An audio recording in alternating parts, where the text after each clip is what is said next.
یہ خود بھی فاطمہ ماں فاطمہ اور فاطمہ دادی حجابی نور کا ایک سلسلہ معصومہ قم ہے، جہاں میں زینت آلے ابا معصومہ قم ہے، جہاں میں زینت آلے ابا معصومہ قم ہے، زینت آلے ابا معصومہ قم ہے، جہاں میں زینت آلے ابا معصومہ قم ہے، جہاں میں اعوذ باللہ من الشیطان الرجیم، بسم اللہ الرحمن الرحیم، الحمد للہ رب العالمین، وصلی اللہ علی محمد وآلہ الطاہرین، ولعنۃ اللہ علی اعدائہم اجمعین، اما بعد فقد قال اللہ سبحانہ وتعالی فی کتابہ المبین، بسم اللہ الرحمن الرحیم، والذین ہاجروا فی سبیل اللہ ثم قتلوا او ماتوا لیرزقنهم اللہ رزقا حسنا وان اللہ لہو خیر الرازقین۔ ناظرین کرام، ہماری گفتگو اور باتیں حضرت فاطمہ بنت امام موسیٰ کاظم علیہ السلام کے سلسلے سے ہو رہی ہیں، اور اس سے پہلی گفتگو میں ہم نے شہزادی کے علمی خدمات کے حوالے سے اور مقام علمی کے حوالے سے چند باتیں آپ کی خدمت میں عرض کی۔ اب ہم شہزادی کی سیرت میں ہجرت کے حوالے سے سلسلے وار گفتگو کریں گے۔ آپ کے سامنے خود ہجرت کے بارے میں چند باتیں عرض کرتے ہیں۔ قرآن مجید کی آیتوں میں ہجرت کے بارے میں تلاش کرتے ہیں۔ یہ جو آیت کریمہ ہم نے آپ کے سامنے تلاوت کی ہے، یہ سورہ حج کی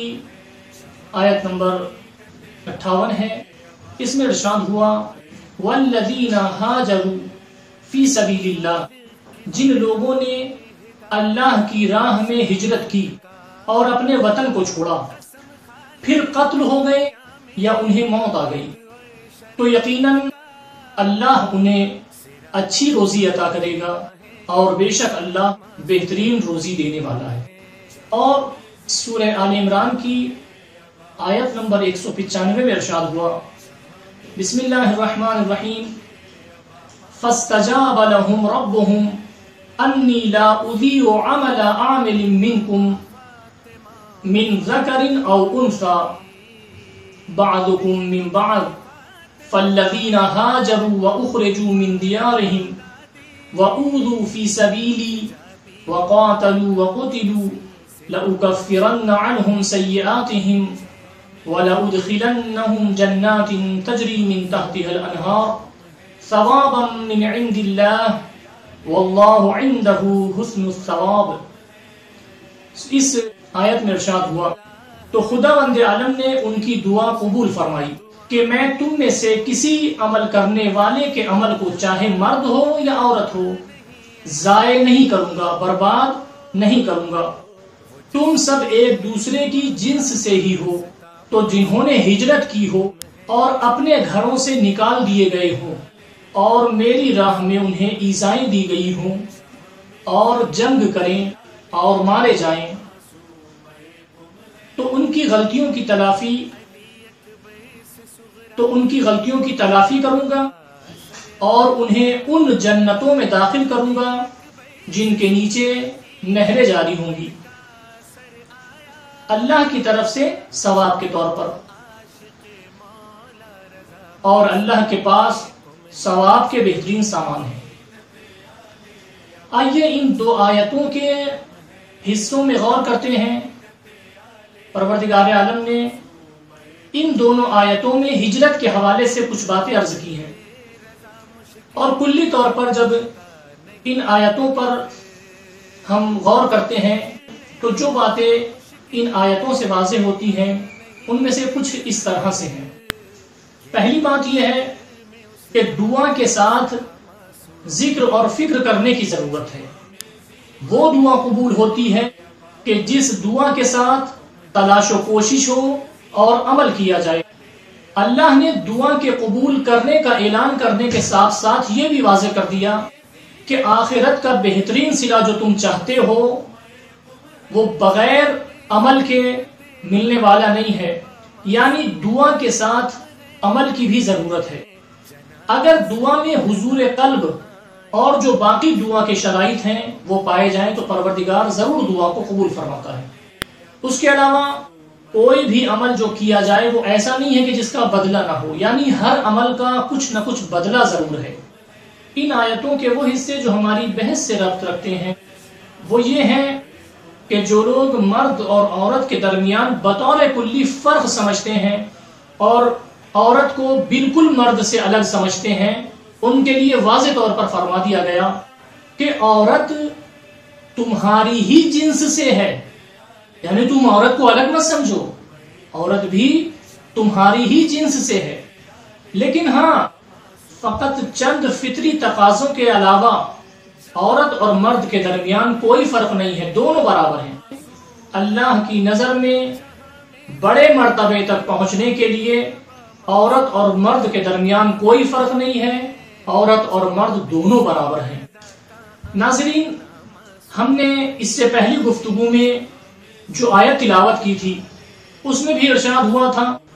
من عمل صالحا من ذکر او انثى وهو مؤمن، وہاں پر بھی جو عمل کے حوالے سے بیان ہوا تھا اس میں دونوں کو، عورت اور مرد کو برابر کہا گیا ہے۔ اور آج ہم نے جو سورہ آل عمران کی آیت نمبر 195 تلاوت کی ہے اس میں بھی ارشاد ہوا من ذکر او انثى، یعنی یہاں پر بھی مرد اور عورت کو برابر بیان کیا گیا ہے۔ اس کے علاوہ جو ہم نے آج یہ دو آیتیں تلاوت کی ہیں، سورہ حج کی آیت نمبر 58 اور سورہ آل عمران کی آیت نمبر 195، ان دونوں آیتوں میں ہجرت کے حوالے سے بیان ہوا ہے۔ ناظرین، وطن سے محبت ایک ایسی حقیقت ہے کہ جس سے انکار نہیں کیا جا سکتا، اسی لیے اس حق کے چھیننے کو ظلم سے تعبیر کیا گیا ہے۔ ناظرین محترم، یقیناً اللہ کی راہ میں چلنے کے لیے ہو سکتا ہے شکنجے کا، اذیت کا، وطن سے دوری کا اور ایثار و قربانی کا سامنا کرنا پڑے،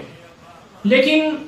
اس کے بدلے میں پروردگار عالم ان دنیاوی لذتوں کو چھوڑنے کے بدلے میں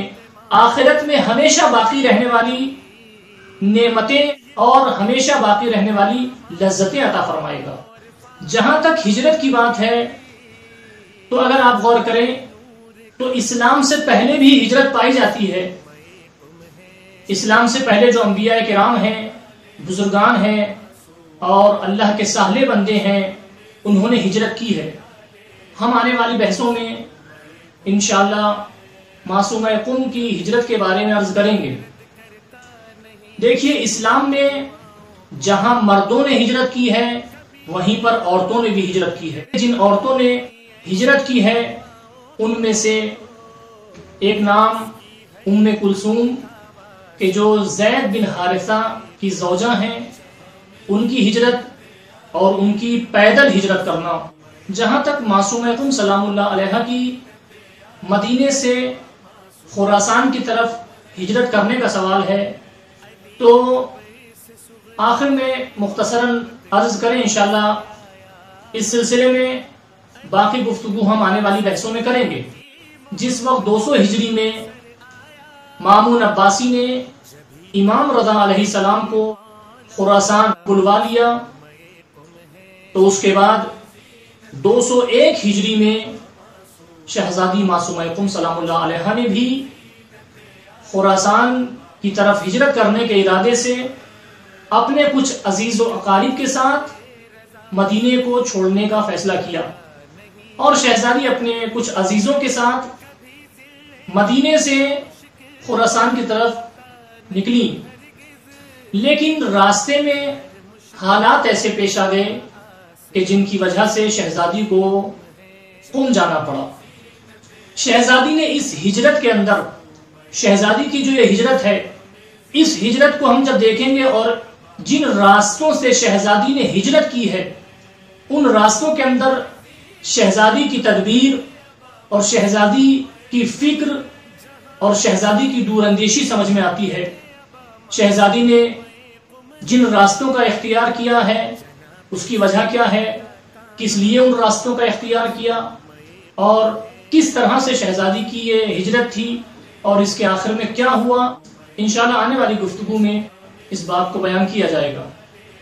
دعا کرتے ہیں پروردگار سے، پروردگار ہمیں عمل صالح کرنے کی توفیق عطا فرما۔ والسلام علیکم ورحمۃ اللہ وبرکاتہ۔ معصوم قم ہے